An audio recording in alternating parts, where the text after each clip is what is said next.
Protocolo clínico e diretrizes terapêuticas do AVC isquêmico agudo. Parte 3. 5. Critérios de exclusão. Serão excluídos pacientes que apresentarem toxicidade, intolerância, hipersensibilidade ou outro evento adverso, ou contraindicações absolutas ao uso do respectivo medicamento ou procedimento preconizados neste protocolo. A depender do tratamento a ser disponibilizado, o paciente pode apresentar adicionalmente os critérios de exclusão a seguir. Para a realização de trombólise, serão excluídos pacientes que apresentem uma das contraindicações ao procedimento, quais sejam resolução completa espontânea imediata, ou área de hipodensidade precoce à tomografia computadorizada, sugestiva de área isquêmica aguda, com acometimento maior do que 1/3 do território da artéria cerebral média. Realização de cirurgia de grande porte nos últimos 14 dias. Histórico de hemorragia intracraniana. Malformações arteriovenosas ou tumores intracranianos. Pressão arterial sistólica maior que 185 mm de mercúrio, após tratamento antihipertensivo, não responsiva à correção adequada. Pressão arterial diastólica maior que 110 mm de mercúrio, após tratamento antihipertensivo, não responsiva à correção adequada. Suspeita de hemorragia subaracnoide, hemorragia gastrointestinal ou genitorinaria nos últimos 21 dias. Contagem de plaquetas menor que 100.000 ml. RNI acima de 1,7. TTPA acima de 40 segundos, sem necessidade de esperar resultados, para iniciar a trombólise na maioria dos casos. Aguardar sempre razão internacional normalizada. Em pacientes em uso de antagonistas da vitamina K, varfarina, fenprucumona. Aguardar TTPA em pacientes hospitalizados, que estejam usando heparina não fracionada endovenosa. Aguardar contagem de plaquetas, nos pacientes com histórico ou suspeita de plaquetopenia. Aguardar todos os exames de coagulação, em pacientes com histórico de coagulopatia ou hepatopatia ou hemorragia. Defeito na coagulação, razão internacional normalizada maior que 1,7. Uso de anticoagulantes orais diretos, ACOD, inibidores diretos de trombina ou de fator Xa, nas últimas 48 horas, se a função renal estiver normal. Caso o paciente apresente testes de coagulação, TTPA, RNI, contagem de plaquetas, tempo de trombina, tempo de hecarina, atividade de Xa, normais, a trombólise pode ser realizada, se não apresentar outras contraindicações. Em pacientes em uso de dabigatran, se houver o agente reversor disponível, e darucizumab, ele pode ser utilizado e a trombólise realizada logo após. Suspeita de hemorragia subaracnoide, mesmo com tomografia normal. Em uso de dose terapêutica de heparina de baixo peso molecular nas últimas 24 horas. Endocardite bacteriana, dissecção de arco aórtico, e hemorragia interna ativa, evidência de sangramento ativo in situ não passível de compressão mecânica. Nota 1. O uso de antiagregante plaquetário e crise convulsiva não são contraindicações para a realização de trombólise. Alguns fatores determinados interferem no risco-benefício da terapia trombolítica, não sendo, contudo, contraindicação absoluta de seu uso. NIHSS maior que 22, idade acima de 80 anos, e a combinação de AVC prévio e diabetes mellitus. A presença de aneurisma conhecido não roto, não é um fator de exclusão para o tratamento do AVC isquêmico, porém deve-se individualizar, principalmente em aneurismas de maiores tamanhos. Nota 2. O paciente ou responsável legal devem ser esclarecidos quanto aos riscos e benefícios do tratamento trombolítico, e deve ficar registrado em prontuário a realização deste esclarecimento, assim como a concordância em utilizá-lo. Ainda, pacientes com uma das seguintes contraindicações relativas devem ter a relação entre o risco e o benefício do tratamento avaliados individualmente. Sinais e sintomas leves, com comprometimento funcional discreto. Realização de qualquer cirurgia intracraniana, trauma craniano ou histórico de AVC grave, nos 3 meses anteriores ao tratamento trombolítico. Realização de punção lombar, nos últimos 7 dias, executada de forma tecnicamente correta. Histórico de infarto agudo do miocárdio, nos últimos 3 meses. Realização de punção arterial, in situ não compressível, nos últimos 7 dias. E, glicemia abaixo de 50 mg, DL, quando houver recuperação completa do déficit focal, e o mesmo for atribuído à hipoglicemia e não a um AVC. Glicemia abaixo de 50 mg, DL, quando houver recuperação completa do déficit focal e o mesmo for atribuído à hipoglicemia, e não a um AVC. Para a realização de trombectomia mecânica em indivíduos cujo início dos sintomas tenha ocorrido em até 8 horas, ou que tenham sido vistos bem, sem déficit neurológico, pela última vez em até 8 horas, serão excluídos os pacientes cujos exames de imagem apontem evidência de hemorragia intracraniana recente, ou grande infarto, definido por um score de tomografia computadorizada precoce do Alberta Stroke Program, inferior a 6, faixa de 0 a 10, com valores mais altos indicando menor carga de infarto, ou inferior a 5, na difusão por imagem de ressonância magnética ponderada. Para a realização de trombectomia mecânica, em indivíduos cujo início dos sintomas tenha ocorrido entre 8 e 24 horas, ou que tenham sido vistos bem, sem déficit neurológico, pela última vez entre 8 e 24 horas, serão excluídos os pacientes que apresentem um dos critérios a seguir: idade superior a 90 anos. Alergia conhecida ao iodo, que impeça um procedimento endovascular.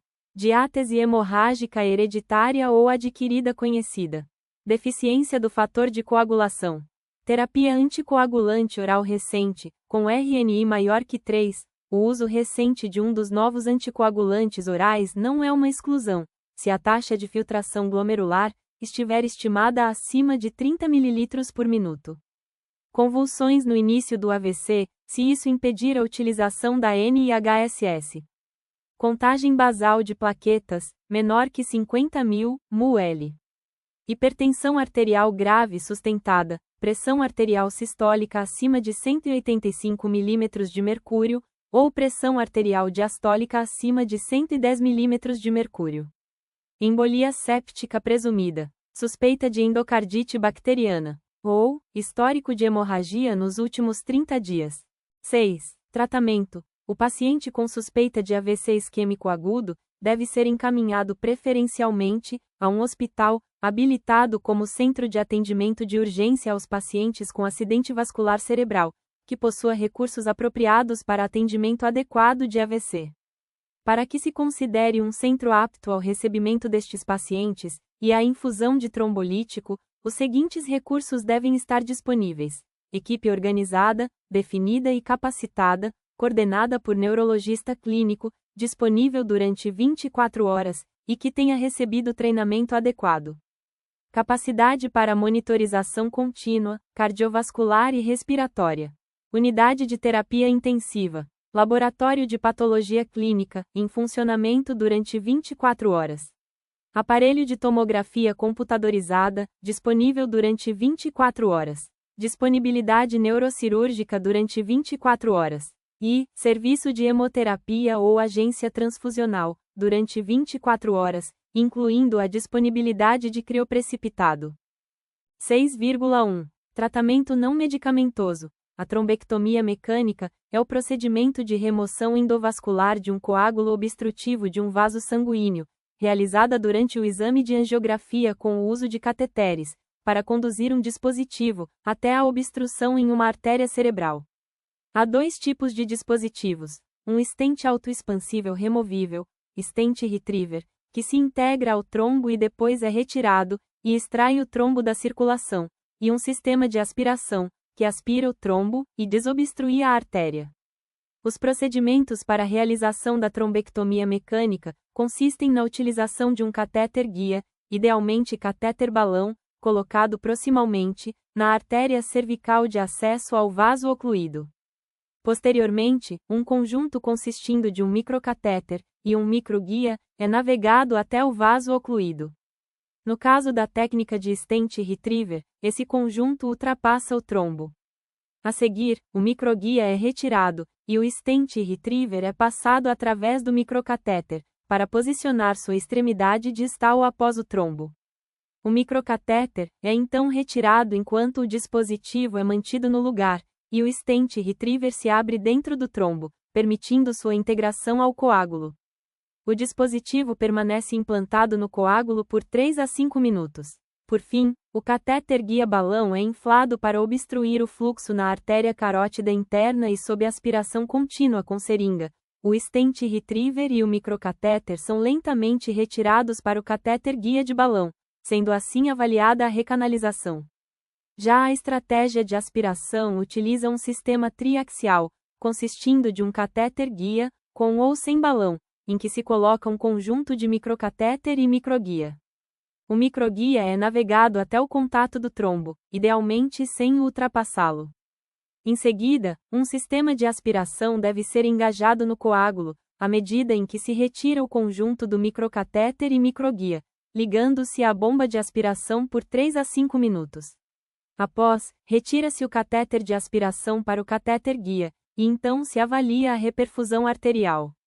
Preconiza-se a realização de trombectomia mecânica em pacientes com lesões de grandes vasos, e com janela do início de sintomas menor que 8 horas, ou entre 8 a 24 horas, de acordo com os critérios de inclusão e exclusão deste protocolo.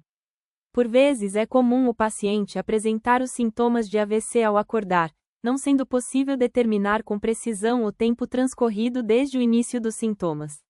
Nestes casos, considera-se o último momento em que foi visto bem, sem déficit neurológico.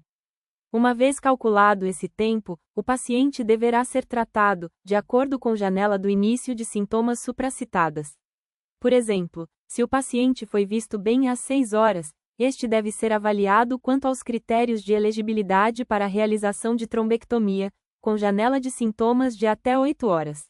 Se o paciente foi visto bem às 12 horas, este deve ser avaliado quanto aos critérios de elegibilidade para a realização de trombectomia, com janela de sintomas entre 8 a 24 horas. Os casos em que os pacientes foram vistos bem há mais de 24 horas, não são elegíveis para trombectomia mecânica neste protocolo. Para a realização da trombectomia mecânica, pode-se utilizar anestesia geral ou sedação consciente. A escolha da modalidade anestésica deve considerar aspectos individuais, de agitação e nível de consciência, vômitos, complexidade e tempo do procedimento, dentre outros. Sugere-se o rigoroso monitoramento da pressão arterial sistêmica, com intervalos pressóricos estreitos, sobretudo durante a indução anestésica em caso de anestesia geral, e no momento da abertura do vaso. Deve-se evitar episódios de hipotensão e hipertensão, principalmente após a obtenção de recanalização efetiva, quando o alvo pressórico deve ser ajustado para níveis abaixo de 160 centavos de milímetro Hg. A equipe deve decidir conjuntamente os níveis pressóricos a serem alcançados ou mantidos durante o procedimento. 6,2. Tratamento medicamentoso. A trombólise é um tratamento recomendado no AVC isquêmico agudo, que envolve o uso de medicamentos trombolíticos para a destruição do coágulo, como alteplase, streptokinase e tenecteplase. Dentre os medicamentos, a alteplase é o mais utilizado e o único preconizado neste protocolo. Sobre a tenecteplase, estudos recentes indicam um potencial efeito benéfico de seu uso em pacientes com AVC isquêmico agudo. No entanto, no Brasil, não há indicação aprovada em bula para tratamento de AVC isquêmico. Quanto ao uso da streptokinase, estudos avaliando sua eficácia e segurança não demonstraram bons resultados, tendo sido suspensos prematuramente, e não há evidências para substanciar o tratamento de AVC isquêmico com este medicamento. A eficácia da terapia em pacientes com AVC isquêmico agudo é dependente do tempo decorrente entre o início dos sintomas e a instituição de tratamento. Devido à estreita janela terapêutica, o número de pacientes que recebe tratamento é pequeno, e é possível prevenir desfechos adversos, como a incapacidade, em somente 6 a cada 1.000 pacientes com AVC. 7. Fármaco. Alteplase. Frascos ampola de 50 ml de diluente, com 50 mg de alteplase. Frascos ampola de 20 ml de diluente, com 20 mg de alteplase e frascos ampola de 10 ml de diluente, com 10 mg de alteplase. 7,1. Esquema de administração. Alteplase, 0,9 mg por quilo, máximo de 90 mg, por via intravenosa, com 10% da dose aplicada em bolos, e o restante continuamente, ao longo de 60 minutos. A administração da Alteplase deve ocorrer em até 4 horas e 30 minutos, do início dos sintomas de AVC isquêmico. 8. Monitorização. Pacientes que receberam terapia trombolítica devem manter restrição alimentar, sem quaisquer alimentos ou líquidos, incluindo medicamentos administrados por via oral, durante 24 horas. Antes da primeira alimentação, todos os pacientes com AVC, tratamento conservador, trombólise ou trombectomia, devem ser rastreados para disfagia, a fim de prevenir a pneumonia pós-AVC e diminuir risco de mortalidade precoce. Testes de deglutição de água ou testes de consistência múltipla são preconizados durante a pesquisa da disfagia. 8,1. Monitorização pós-trombólise. Deve-se monitorar continuamente, por pelo menos 24 horas, a pressão arterial, oximetria de pulso e eletrocardiografia. A glicemia também deve ser monitorizada, e mantida em níveis inferiores a 200 mg por dl. A temperatura axilar também deve ser foco de monitorização, devendo ser tratada, se maior ou igual a 37,5 graus C. Além de sangramento, outros eventos adversos, tais como mal-estar, vômitos, calafrios, elevação de temperatura, urticária, dor de cabeça, convulsões, estados de perturbação da consciência devem ser prontamente detectados. O Doppler transcraniano é um método auxiliar promissor no segmento da trombólise intravenosa, e seu uso é encorajado mas não obrigatório, nos centros com equipamento disponível e profissionais devidamente habilitados.